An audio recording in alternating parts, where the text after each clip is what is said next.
It's strange how quiet the house feels now. Even after all these years, I still wake up expecting footsteps in the hallway, his footsteps, or maybe just the echo of who I used to be. But there's only silence. The kind that doesn't hurt anymore, but doesn't comfort either. The magnolia tree outside my window has grown tall, its roots deep, its branches stubborn.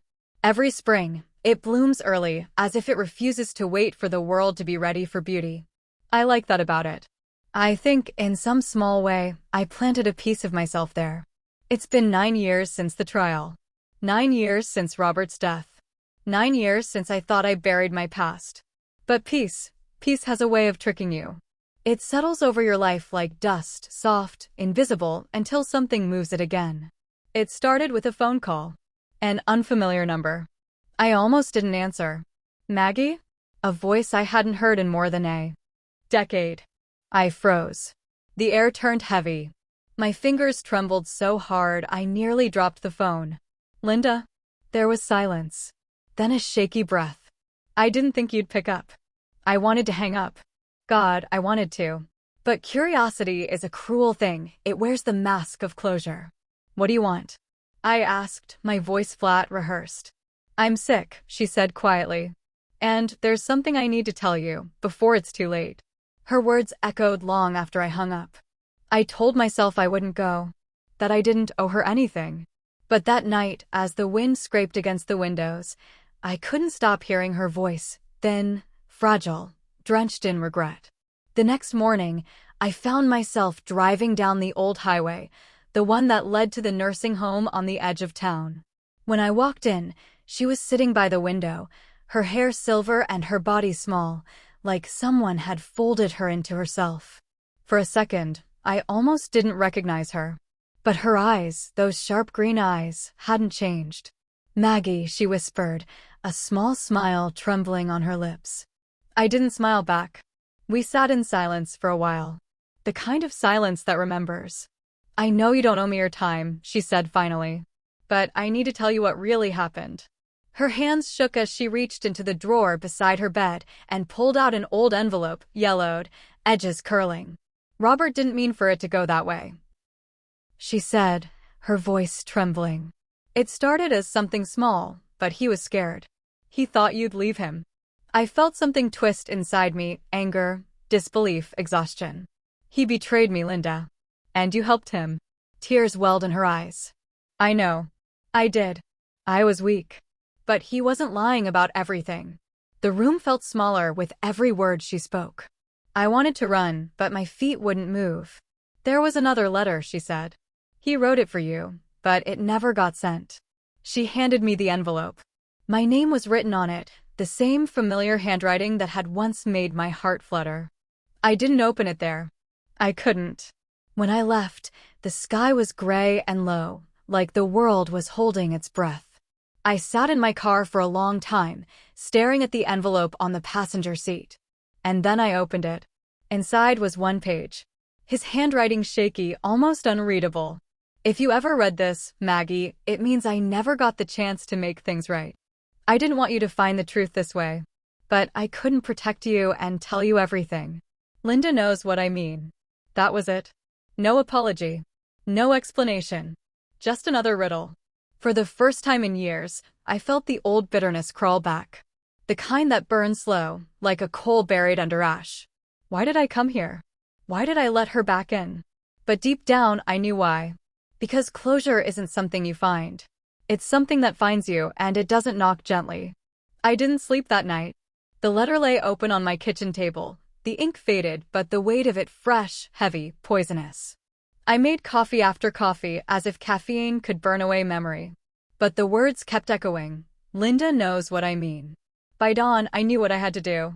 I drove back to the nursing home, the roads still wet from rain.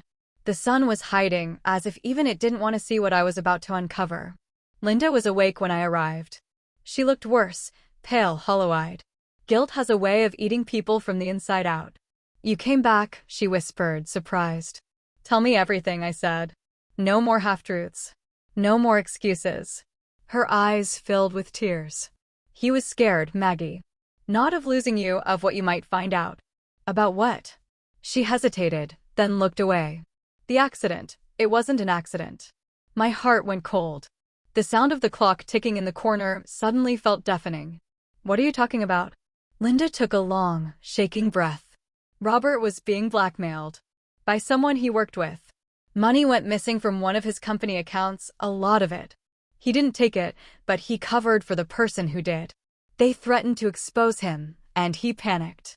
And where do I fit into this? Her lips trembled. He put the assets in your name. All of them. To protect them. When the investigation started, it looked like you were the one hiding money. That's why he pushed you to sign those papers before the trial. He thought if he could take the blame later, you'd be safe. I stared at her, my breath catching. You expect me to believe that? That all of this, the humiliation, the betrayal, was him trying to protect me? Linda shook her head weakly. Not all of it. He did terrible things. But that part was true. I felt like the room was tilting, the air too thick to breathe. The man I'd spent years hating, the man who destroyed me, had tried, in his own twisted way, to save me? I don't know if I can forgive him, I said softly. Linda reached for my hand, but I pulled it away. There's more, she whispered. You deserve to know the rest. She reached under her pillow and pulled out a small silver key, old, worn, the kind that belonged to a safe deposit box. He gave me this before he died. He said it was for you, when you were ready. I didn't take it right away. I just stared at it, the metal catching the pale morning light. What's inside? I asked. I don't know. But he said it would explain everything. When I finally took the key, her fingers brushed mine, cold, trembling, desperate. Please, Maggie, she said, tears spilling down her cheeks. I've been carrying this for too long. Don't let me die with it on my conscience. I didn't answer. I just walked out. The drive to the bank felt endless.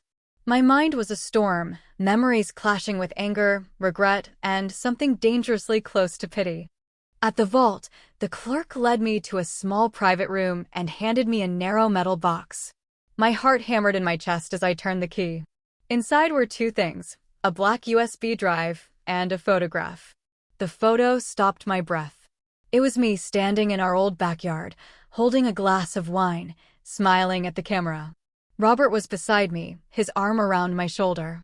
But behind us, blurred in the background, was someone else. Linda. The photo was dated 3 months before everything fell apart.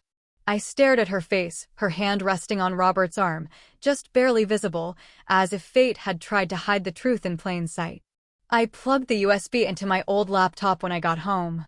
My hands shook so badly I nearly dropped it. There was one folder. One video. Dated 2 weeks before Robert's death.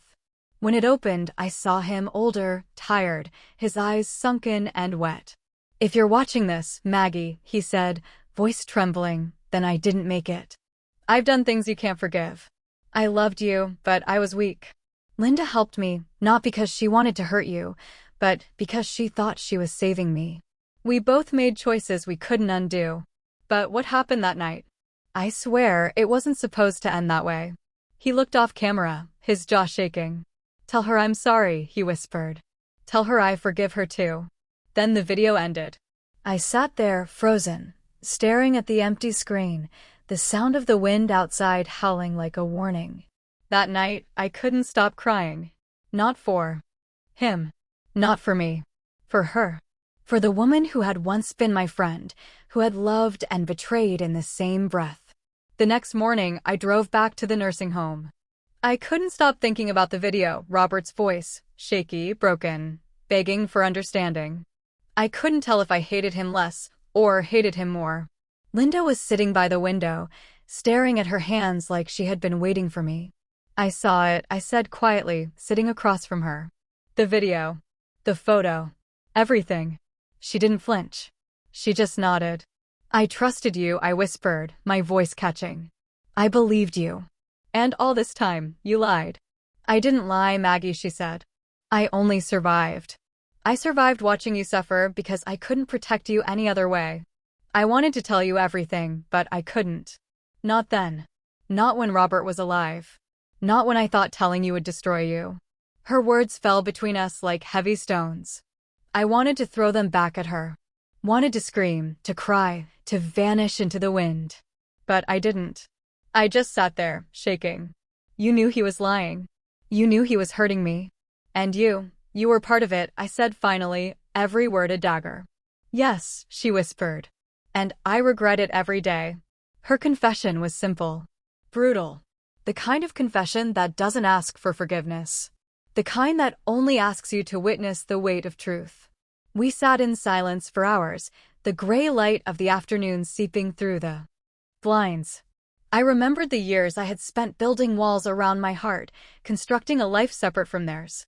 And now, everything I thought I had left behind was crawling back, insisting I confront it. Finally, she spoke again. There's one more thing, she said. Her voice was almost gone, weak, fragile. I tried to fix it, Robert's secret, the money, the letters, but I was too late. He died believing you hated him. I failed both of you. I wanted to scream. I wanted to collapse. I wanted to punch her, to shake Robert, to shake time itself. But instead, I whispered, then why are you telling me now? Because I'm dying, she said. And I can't leave this world with this weight on my soul. I want you to know, everything wasn't lies. Not all of it. And maybe you can forgive me. Or at least understand. The words hit me like ice water. I wanted to say something. I wanted to reach across the table and grab her hands, but my body refused. Instead, I got up. I walked to the window and looked at the world outside, the sky a dull gray, the wind bending the branches of trees.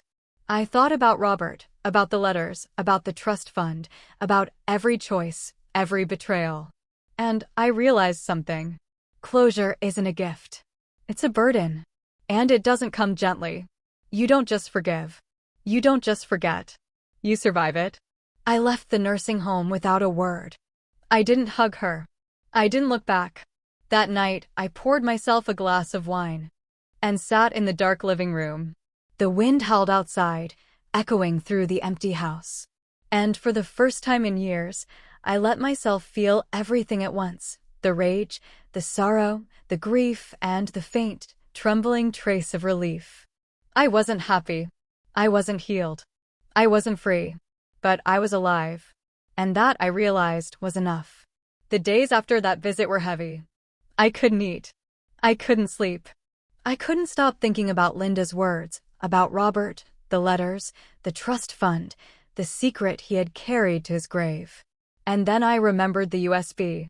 The drive he had left behind, tucked into that metal box like a small confession, a puzzle piece I hadn't fully examined. I sat at my kitchen table one rainy evening, the wind rattling the windows, the house smelling faintly of old coffee and magnolia blooms.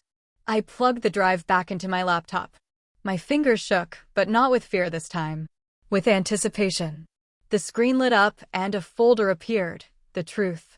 Inside were more videos, dozens of them, some recorded in Robert's office, some in our home, some even at dinner tables where we laughed like nothing was wrong.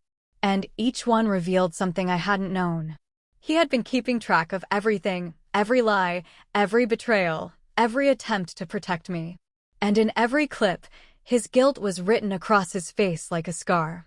Then I found the last video, dated 2 days before his accident. My hands were numb as I clicked play. Maggie, he said, looking directly into the camera, if you're watching this, it means I didn't make it.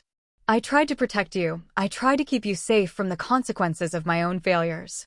I failed. Linda tried to help. She didn't mean harm. I swear, none of it was meant to hurt you the way it did. You deserve better, always better than me. His eyes welled with tears. He looked broken, tired, and terrified. I hope someday you can understand. Not forgive me, just understand. You're stronger than I ever was. And someday, I hope, you'll find a life free from the shadow of my mistakes. I shut the laptop, my vision blurred. For hours, I stared at the empty screen. The truth was clear now. Robert had tried to fix things in his own twisted, inadequate way. Linda had lied, yes, but not with cruelty, only survival. And I realized I didn't need their explanations. I didn't need apologies. I didn't need closure. I needed myself. That night, I walked to the magnolia tree in my backyard. Rain soaked my hair, drenched my clothes, but I didn't care. I knelt and touched the soil around its roots. The wind sang through the branches, carrying the scent of flowers and rain. I whispered, I survived you both. I survived everything. And I will keep going. The storm passed slowly. The magnolia's petals, pale and trembling, seemed almost to glow in the moonlight. I realized then that life doesn't end in betrayal. It doesn't end in heartbreak. It changes rhythm. It demands endurance. I wasn't healed. Not yet. But I was alive. And that was a beginning. Weeks passed. The wind continued to press against my windows, the house creaking under the weight of its own memories. I didn't see Linda again. She had grown weaker, and eventually, I heard she passed quietly one morning, her body finally succumbing to the years of guilt and regret she had carried. I didn't cry for her. Not immediately. Instead, I felt the hollow ache of knowing the truth, that some wounds never fully close, that some betrayals leave marks that nothing can erase. I visited her grave one cloudy afternoon. The soil was soft, the grass still wet from the rain. I knelt, hands trembling, and whispered, I don't forgive you. I don't hate you either. I just remember. It was strange, holding that weight. The freedom of acknowledging everything, without the burden of pretending it didn't exist. At home, I returned to the magnolia tree. The petals had faded, but their memory lingered, like a promise. I touched the bark, cold and steady, and thought about all the years I had spent rebuilding myself, every step forward, every lonely winter, every small victory over sorrow. And then, the thought came unbidden, life isn't about perfect endings. It's about surviving the imperfect ones. It's about moving forward even when the past reaches for you like a shadow. I made a cup of coffee and sat by the window, staring at the backyard. Lilies. Laughter echoed faintly from the neighbor's yard. Somewhere beyond the quiet, I could almost hear Robert's whisper. You made it, Maggie. You survived. I let myself smile, a small, fragile smile. Not for him. Not for Linda. Not for anyone but me. The truth had been harsh, cruel even, but it was mine to hold. And in holding it, I realized something I hadn't before. Survival is not a triumph over others. It's a triumph over yourself. I poured another cup of coffee, and the house smelled of rain, magnolia, and faint traces of old letters. I closed my eyes and felt the rhythm of life pulse beneath the quiet, relentless, unstoppable, beautiful in its imperfection. I wasn't healed. I wasn't whole. But I was awake. I was alive. I was free. And in that freedom, I finally understood, closure isn't a gift. It isn't a peace bestowed by others. It is the courage to face what was done, to feel the weight of it, and to keep going anyway. I stayed by the window until night fell, watching shadows stretch across the garden, watching the magnolia's branches sway in the wind. Somewhere in the distance, life continued, messy, unyielding, imperfect. And I whispered to the darkness, I survived you. I survived it all. And now, I begin again. It's been 7 years since the trial. 7 years since I stood in that cold courtroom and reclaimed not just what was mine, but who I was. Life has a strange way of healing, not suddenly, but slowly, like sunlight creeping through curtains after a storm.